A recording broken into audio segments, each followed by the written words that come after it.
Hello. How are you? It's so nice to see all of you, even though you're scattered. I was like, Jennifer, have them come closer to the stage, but that's okay. Wherever you're seated is just fine. So I'm Jocelyn Bonadio-de Freitas, as Jennifer just mentioned. I'm a new, sometimes host at WQXR, and a new face here at the Green Space. And I feel incredibly lucky right now because this show is really this vision that I dreamed up a few months ago, and the fact that it's coming to fruition and that you're all here to witness it is really amazing and special. So I'm super grateful that you're all here. So what is this? What is universal language, and what is this show all about? It's really coming out of my own experiences. I am a classically trained pianist. I've also spent a lot of time studying and investigating jazz, and became really, really frustrated with how institutionalized those traditions and canons are. Everything from conservatory training to a lot of lack of diversity and Eurocentricity in classical music, to the way those genres are presented, just had me really frustrated and wanting more, wanting to go beyond a lot of those barriers, a lot of the limitations, and a lot of the structures that are in place in classical and jazz. And so wanting to do that, I started producing shows a few years ago where we put musicians who are practicing in different genres right up against each other, and that's basically what this idea is tonight, or it's an evolution of that idea, because we're not only going to hear people who are coming out of traditions and really moving beyond them, experimenting, pushing the boundaries, evolving, perform up close and personal, but we're also going to hear them talk. So there's an amazing group of people backstage, incredible performers. We're game to participate tonight, and I'm so lucky that I get to hear them perform and that you get to hear them perform. The first group that we're going to hear from is PUBLIQuartet, a string quartet, obviously coming out of the classical tradition, but really forward-thinking in how collaborative they are, using improvisation and the repertoire that they choose and commission. Even the education projects that they're working on are quite forward-thinking. They're going to be interviewed by Karen Cueva, who herself is a Juilliard-trained violinist who now is an education advocate working at Carnegie Hall.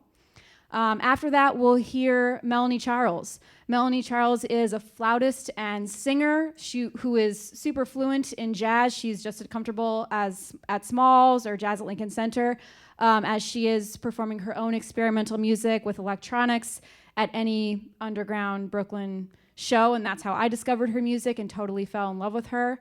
And she'll be interviewed by Taja, who is a curator at MOMA PS1 and a multi-instrumentalist and leader of her own group, Lorraine.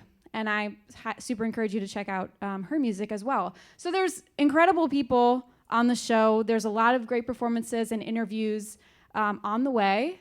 Thank you again so much for being here. Before we start, I just want to tell the briefest of stories. And if Ricardo can put up the picture, that's it. Okay. So just on a very personal note, I had a rough January as I was putting together this show because two of my friends, and typical for me, these people are both musicians, passed away. They passed away really suddenly. They're young people, so it was really shocking and difficult to deal with. But I wanted to mention them in particular tonight, not only because they're both musicians who I've played music with and who were part of my musical life, but Ellen O'Meara in particular, who's there on the right-hand side, was a fixture in a lot of New York experimental music circles. And the more I think about Ellen, the more I realize that she totally embodies the spirit of this show. She grew up playing classical piano, dabbled in jazz band as a saxophone player in high school, ultimately got a degree in classical composition, and then went on to write her own brand of electronic music. She was a producer. She got signed to a hip-hop label. And she was the person that I counted on if I said, do you want to go see this band? Do you want to go check out this show? She was always game. So we were very close, and she was the person she was my show buddy and somebody that I could always talk to about music. And I found out earlier today, actually, through promoting this show, that one of the last shows that Ellen attended was Melanie's Winter Jazz Fest set just last month. So I'm feeling their spirit. I'm kind of taking them with me, and I'm kind of dedicating this show to Ellen. So, thanks again for coming out, for being part of something experimental and new. To start the show, before we hear from Public Quartet, we're going to watch a really short video clip. This is an interview with a really groundbreaking visual artist named Jaffa. If you ever have a chance to investigate his work or listen to him talk, I just think he's a fascinating thinker. And I stumbled upon this interview where he's talking about sound and music, and a lot of the themes that come up are super relevant to tonight's show. So thank you again for being here. Thank you for being open-minded, and enjoy the show.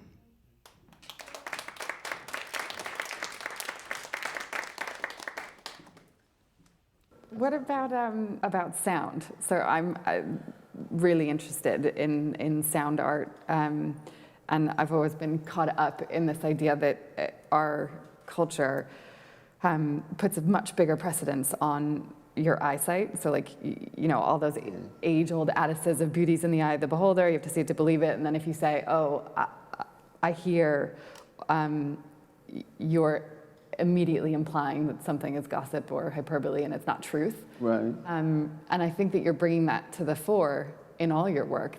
That sound is this, we try to forget it's there, but it has such a huge influence on us. Well, you know, look, I mean, the straightforward answer is like that, you know, it's almost like Jay-Z said, like, we're going to demonstrate the superiority of street knowledge. It's, you know, black music is the shit, like everybody knows that. I think it's undeniable that black music is the shit. It's undeniable that black music was the dominant expressive form of the 20th century. The question is like, what do we do with that? Why is that? Why is it that black music is powerful? I think there's a lot of ways to think about it. And I think very few of them have to do with anything remotely genetic or anything like that. You know, like, I mean, like one of the things I think, say for example, is like if you take 1,000-year-old musical tradition, maybe the oldest musical tradition, continuity on the face of the earth, and as is the case in many societies, that music becomes bound up with power. I mean, I could think like traditional African music, this is a big generalization, but in many places in West Africa, traditional African music is bound up with power in the same way the history of Western painting is bound up with power. Meaning like, if you go into the Louvre, you're gonna see a couple of things. Like the majority of the paintings are gonna be either of the church or the ruling class, because that's who could subsidize painting. It's not that complicated. Music bore a kind of similar relationship as that sort of thing, a power dynamic in this traditional context. So, but what happens is, so you got this 1,000-year-old tradition of making music, complex, sophisticated, moving music, bound up to the narratives of the ruling class. Black people in mass, many black people find themselves caught up in the slave trade. They come to the Americas. So you got this incredible instrument that at the same time, and it's a kind of conundrum in the sense, at the same time that black people find themselves radically circumscribed as beings, the music is unleashed in a sense, because you got this, like I said, really sophisticated musical tradition that had just been tethered in a very narrow way to the narratives of the ruling class that gets unleashed in the context of the Americas. All of a sudden, this musical tradition now gets to sing the narratives of the working class or the peasant class or real people. And not just real people, and not just peasants or just workers, but workers in the most unimaginably dramatic circumstances you can imagine, right? So to a certain degree, I think the power of black music, almost on a quantum level, is bound up with that.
This is a show tune.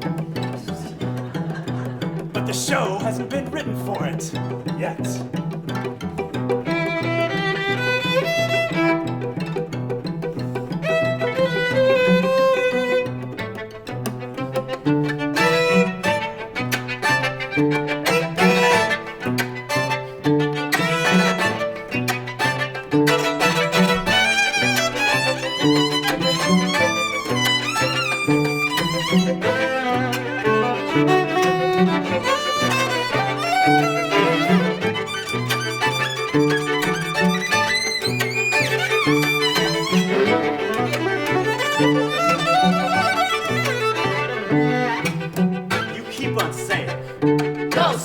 But that's the trouble. Do it slow. Desegregation. Do it slow. Mass participation. Do it slow. Reunification. Do it slow. Do things gradually, Do it slow. but bring more tragedy. Do it slow. Why don't you feel it? Why don't you see it? know. Why don't you feel it? Why don't you see it? know. I don't know. I don't know. I don't know. I don't know. I don't know. Just give me my equality. Just give me my equality. Just give me my equality. Just Give me my equality. Just give me my equality. Just give me my equality. Just give me my equality. Just give me my equality. Just give me my equality. Just give me my equality. Just give me my equality. Just give me my equality. Everybody knows. Everybody knows.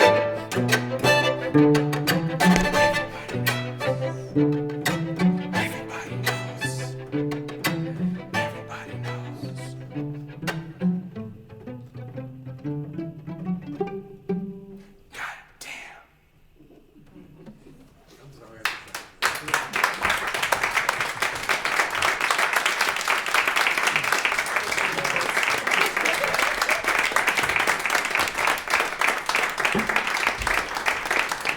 Give it up one more time for Public Quartet.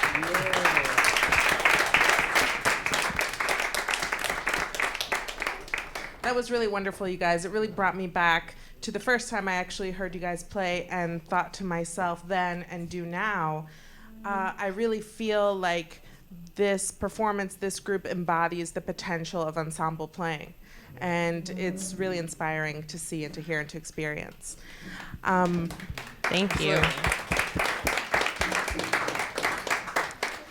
I'm interested in hearing from you all the sort of the genesis, the evolution of how you all push one another artistically to experience new genres, to try new things on your instruments. What has that process been like?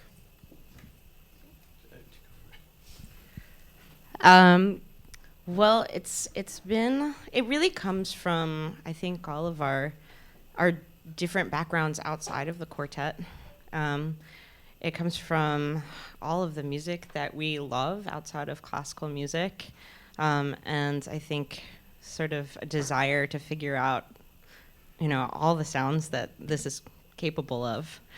I myself, Curtis and I both grew up around jazz. My dad is a jazz guitarist and composer, and I grew up around a lot of crazy music, and I started Suzuki on the violin and was classically trained. But I think at a certain point, after I graduated from undergrad, I was looking for a lot of answers to express myself that I didn't feel like I had enough, I had enough of a palette to express myself with.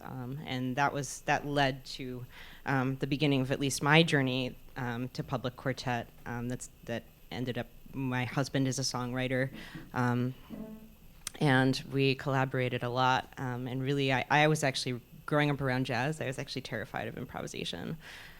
So I sort of started very simply by just, accompanimental whole notes, and that progressed to a full pedal board and many other things. And I went to this concert at Cornelia Street Cafe at a certain point, and Jesse Montgomery was a founding member, fantastic composer, and I watched this quartet when Jesse was still a member perform a concert full of improvisation and all of their own compositions. Everybody had written something, and I remember thinking to myself, I want to be in that quartet.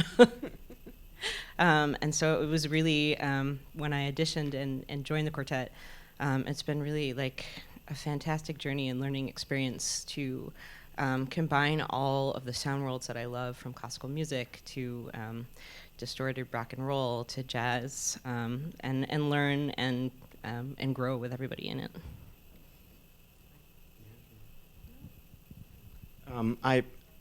In thinking about Public Quartet and how we end up collaborating, I think we all kind of, when we originated the quartet, I think we were all looking for something to do.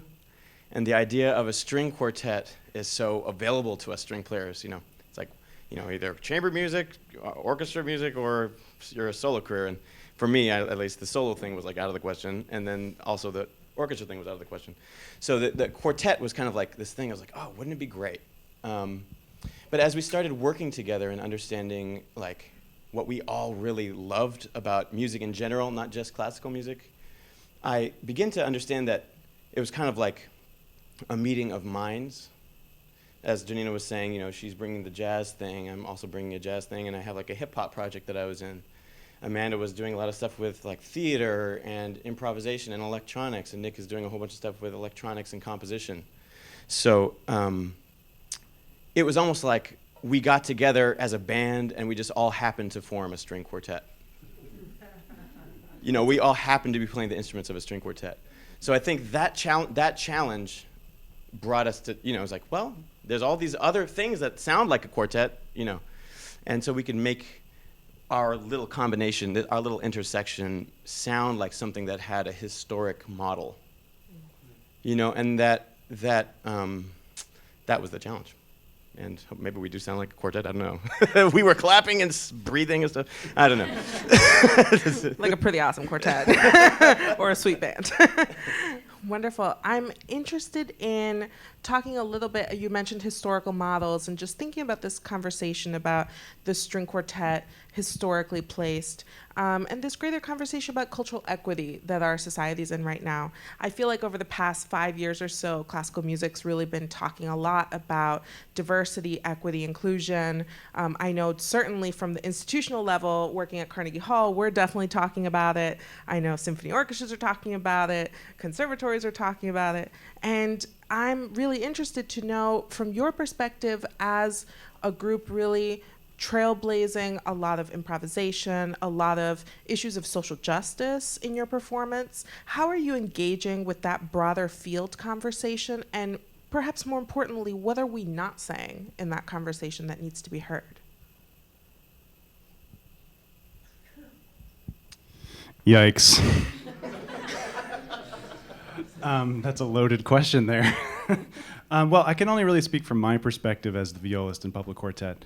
I've observed that as we build our repertoire and we write our pieces, that it almost always comes from a place of, this sound is awesome, how can we make it into a quartet piece?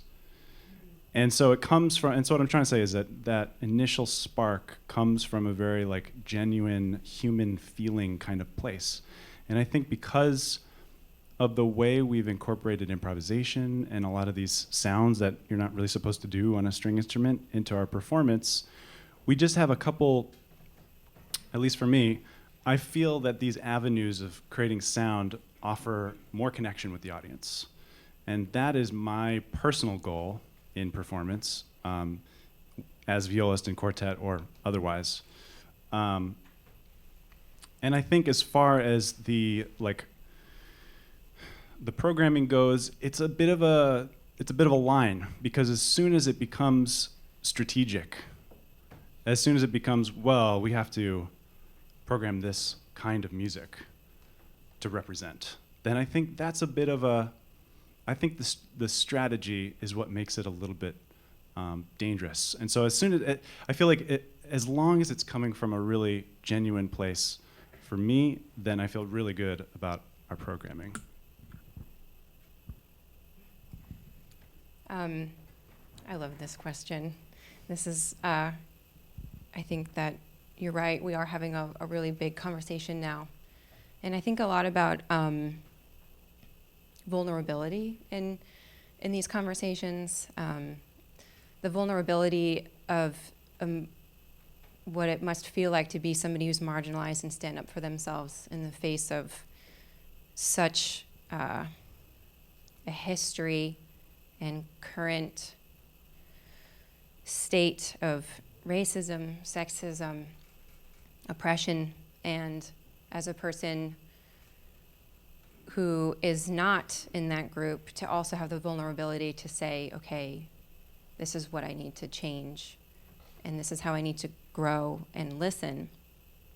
And listening is a really important part of our lives as humans living amongst each other, but also in music.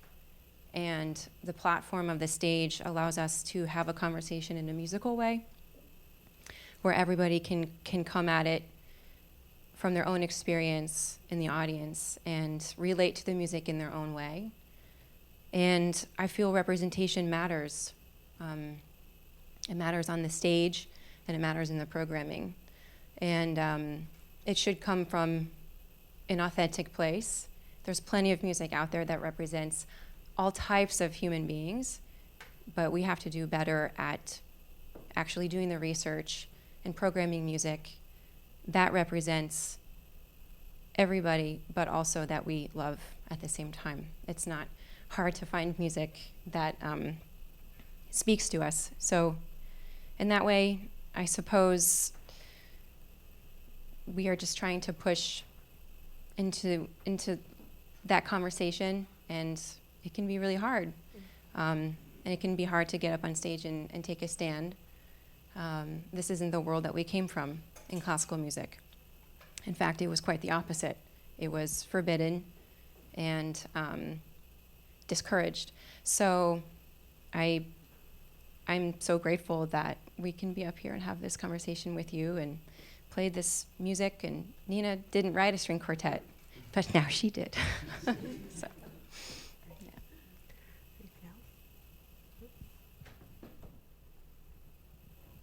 I'll just add to that.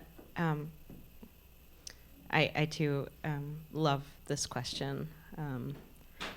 And there's been so much music actually in my life and career that I found inspiration from that have been by composers that were left out of the history books.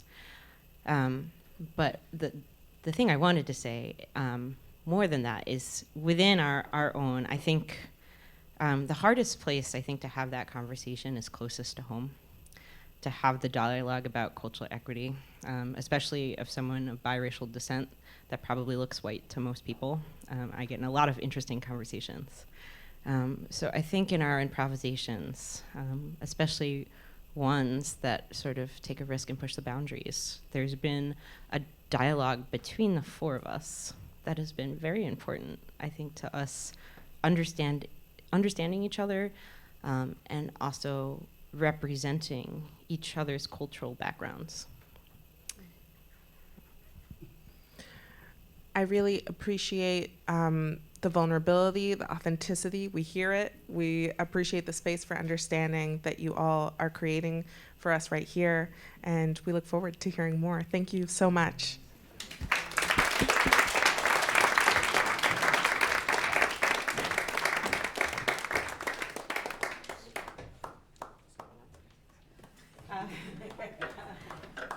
We didn't want to leave you without announcing the next piece, which is it's the last movement of a piece that we commissioned from composer Jessica Meyer. She's New York-based. She's a fantastic violist and composer. She does a lot of crazy, awesome things for loop pedal, and we're really grateful that she wrote us this piece. She wrote it really with our style in mind, and there's a lot of improvisation in it. It's called Get Into the Now, and this last movement is called Go Big or Go Home.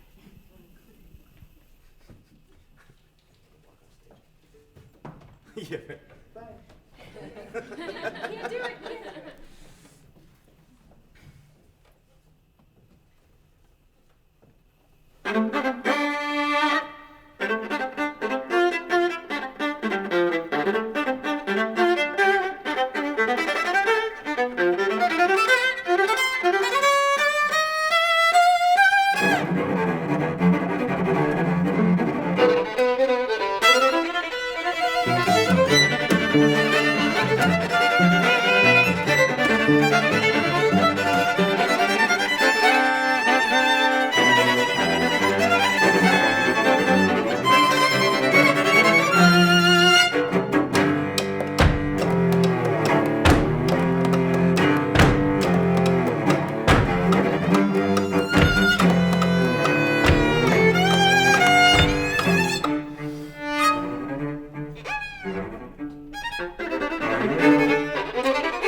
Keep it going for Public Quartet. Thank you so much. Thank you so much. We'll see them again in a little bit. Thank you also to Karen Cueva from Carnegie Hall. Thank you so much for leading an incredible conversation, Karen. Yeah, you can clap for Karen. You can clap for Karen. Karen did a great job. So we're going to do a really quick changeover of the stage before Melanie comes out. And I'm going to try and stand somewhere where I'm not in the way. How's it going? Okay, good? Yeah. Yeah, it's a little uncomfortable, and that's okay. It's an experiment. We're having conversations that make people a little bit uncomfortable, and I love that. This is part of trying something new. It's part of crossing boundaries and breaking into territory that we're not always so comfortable with, including having conversations and being in spaces that we're not necessarily comfortable with, literally and figuratively. So this is, I feel like we're about to unveil some dramatic machine. But this is just the setup that Melanie uses, which includes a lot of electronics. We're going to hear her perform next. She's going to do a solo set for you that's a little bit longer than the one you just heard. And then she's going to be interviewed again by Taja, who is a curator at MOMA PS1 and a multi-instrumentalist herself. So without further ado, we're going to bring out Melanie Charles. Welcome Melanie to the stage, everybody.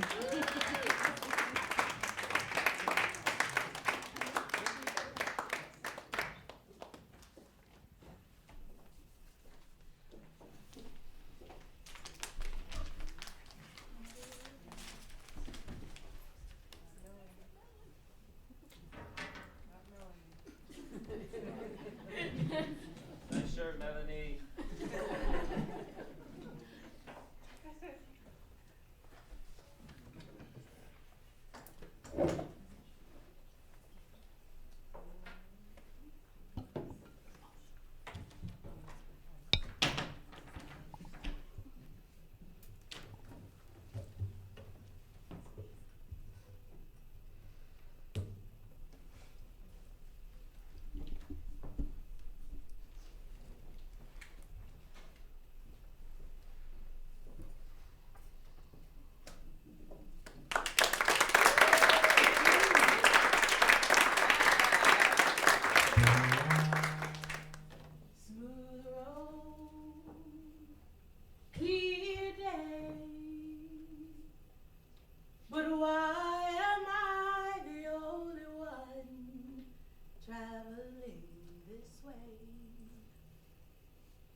The road to love should be so easy.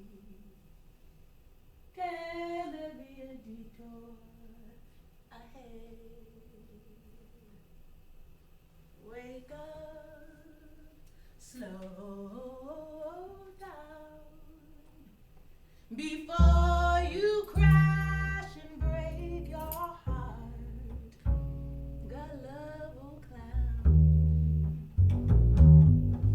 You fool, you're headed in the wrong direction. Can there be a detour ahead? The farther you travel, the harder to unravel the web. Ooh, she spins around you. Stop while there's time. Can't you see the danger signs? Soft shoulders surround you. Smooth road, clear night.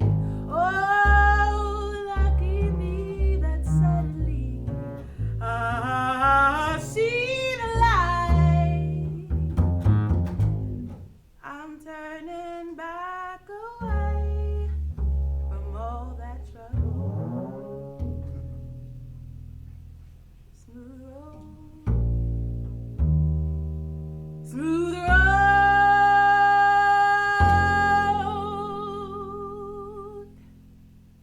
Con un disco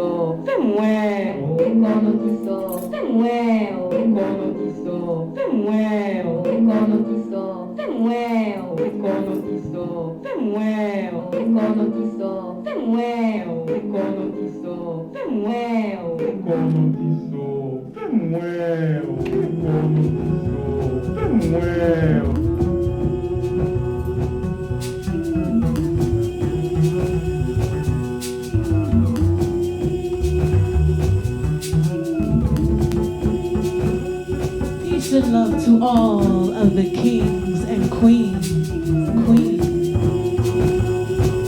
Welcome to the world of the girl with the green shoes.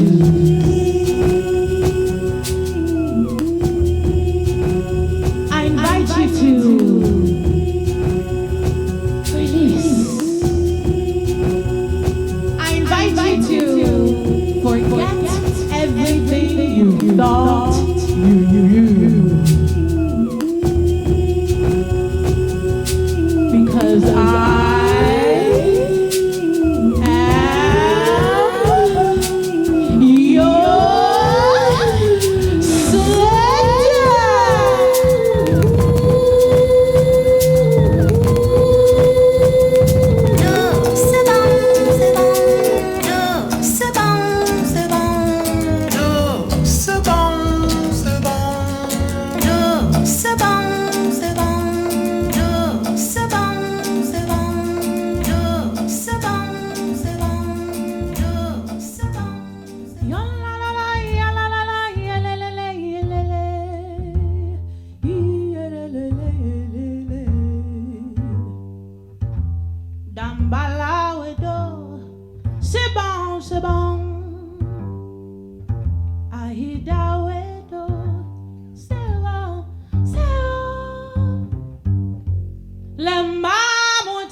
from a little island in the Caribbean, the island of Haiti.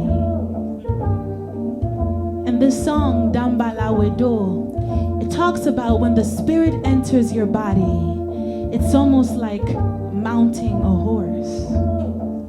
And the song says the people that are watching will cry, but c'est bon, it's all good.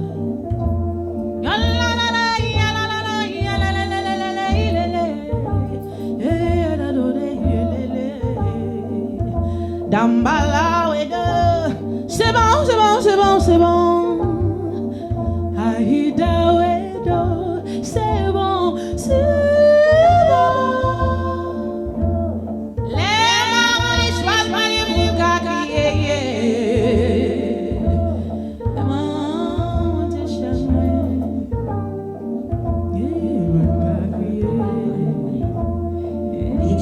bon café. Allons bonbonne, ça t'a fait la ville. C'est oh, police rurale, calmez-vous. Mettez-nous en prison, police rurale. Délivrez-moi avant élection.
That your deepest responsibility is towards your own being.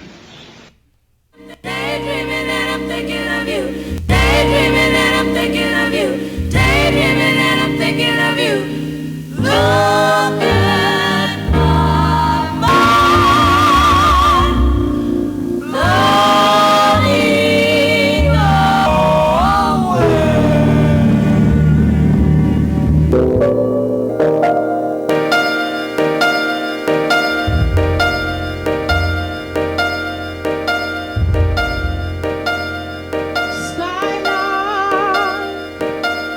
Have you anything to say to me?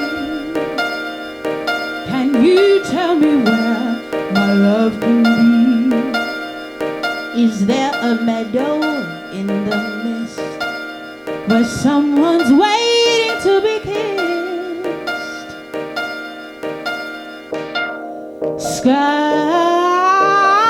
Skylark, have you seen a valley green with spring, where my heart can go a journeying over the meadow in the midst to a blossom-colored lane? And in your lonely flight, haven't you heard the music in the night? Beautiful music, strange as the wind of the mist, crazy as a loon, sad as a gypsy, serenading the moon. Skylark, I don't know if you can find these things, but my heart is riding on your wings. So if you see them anywhere, won't you leave there?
c'est étranger.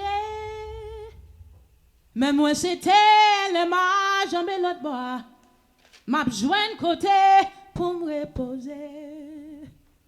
Moi pas l'autre bois la caille papa moi. Fatigue jamais fini pour moi. Le ma jambe et l'autre bois rivière. M'a joint côté pour me reposer. Moi pas l'autre bois la caille papa moi. Fatigue jamais fini pour moi. Le ma jambe et l'autre bois rivière. M'a joint côté pour me reposer.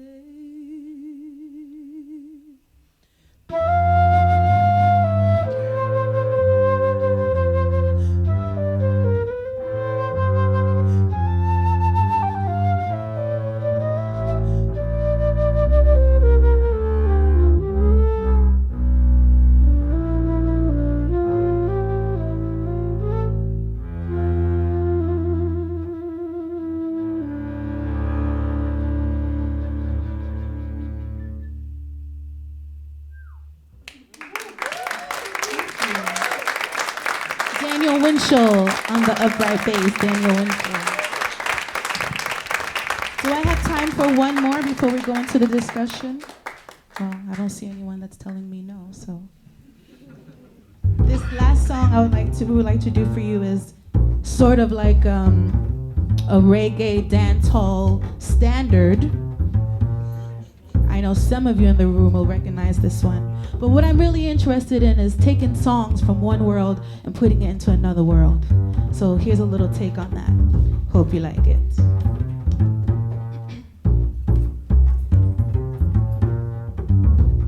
One thing I just can't understand. One thing I just can't understand. They talk about my ambition. They talk about my ambition. Some of them ask me where I get it from. Some of them ask me where I get it from. They don't know it's from creation. They don't know it's from creation. Bum, bum. What the bum, bum. What the bum, bum. La da dee da bum dum. What the bum, bum. Never trouble no one. I'm a lady, I'm not a man. MC is my ambition.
Daniel Winchell. Daniel Winchell.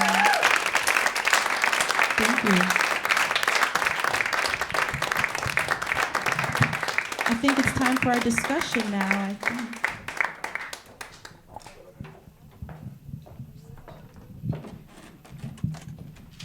Give it up for my good friend Taja Cheek, ladies and gentlemen. Hey, Melanie, what's up?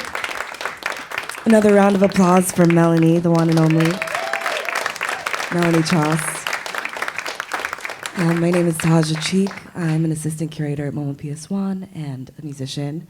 I've had the pleasure of booking Melanie and watching Melanie and playing with Melanie. Can you talk a little bit about this shift that we talked about a little bit earlier, just your switch from opera to jazz? I always think of you as being the jazz police now, but that wasn't always your role. That's funny. Well, Outing you here, sorry. That's an inside joke, though, but maybe we'll tell them. Okay, yeah, so I studied classically. I went to LaGuardia High School. I did the whole like music education thing. And I really love opera. Singing opera feels very therapeutic. It feels really good for the voice, and it's awesome. When I was getting ready to audition for college, for conservatory, I thought I was going to do classical music. So I went and I auditioned. Well, at that time, I don't know if that's still the case. When you're going to audition for, let's say, Juilliard or any of these schools, you do sort of these one-on-ones with the teachers before the auditions, and they tell you how to prepare and blah, blah, blah. I sang for a teacher, and she was like, wow, that's beautiful, da-da-da. And then afterwards, I told her, yeah, but I'm also interested in jazz, too, and all this stuff. Just a big mistake, maybe, or maybe not. In any case, she was like, you know what? In that case, maybe just focus on jazz. Don't do classical. You're a brown girl, do jazz. And at the moment, I know everyone's like, oh my God, like how could that happen? But it was such a blessing because I am not limited by anything creatively. At least I don't feel that. So I have that training, I have the technique, I have that sort of resilience that you sort of get when you study by the book. But because I went another direction, I feel like I can flow and meander throughout different styles and genres and feels. So I will always be grateful for that training, giving me the tools. And then, the shift just feels really, really natural. Even incorporating Haitian music into what I'm doing.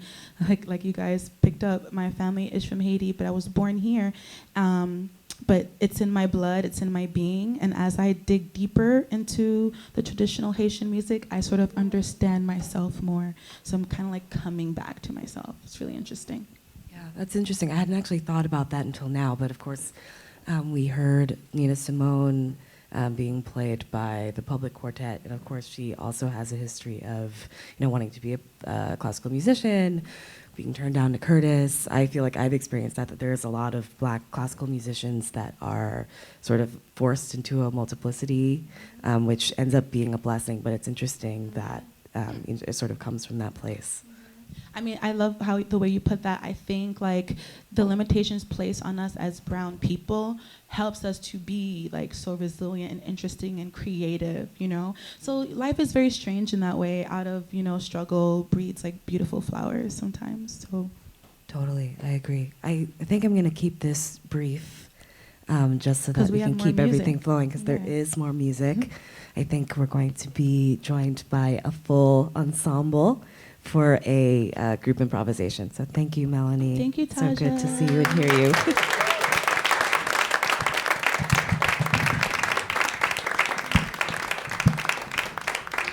Yeah, give it up one more time for Taja Cheek. And for Melanie Charles. I'm going to... So we have just one more segment of our program tonight, and it's more music. It's an improvisation.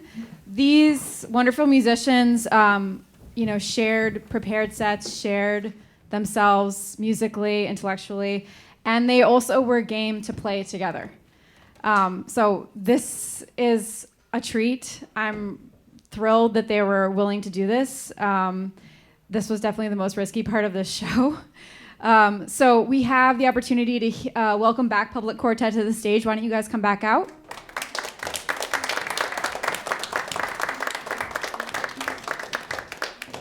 And we're gonna listen to all these amazing musicians play together, to improvise openly and freely together. I'm not sure exactly what's gonna happen, and that's part of the fun. This is the last segment of tonight's program, so thank you again so much for coming out. Thank you for being part of this. Thank you for being open-minded enough to try something new and experiment with us. And I hope you'll come back to the Green Space. I'm so grateful to the Green Space. The Green Space is awesome.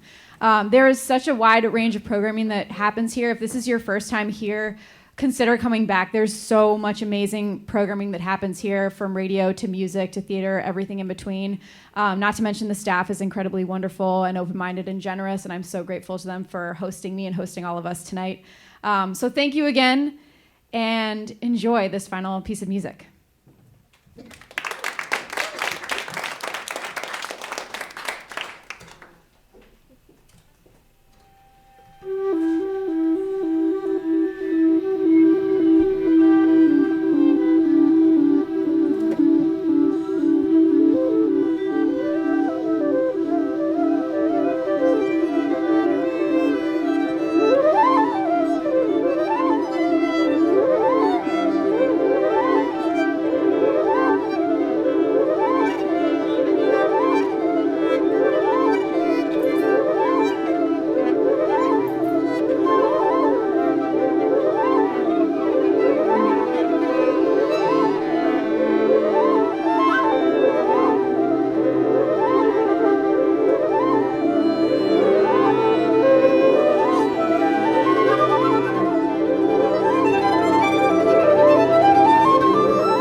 professor and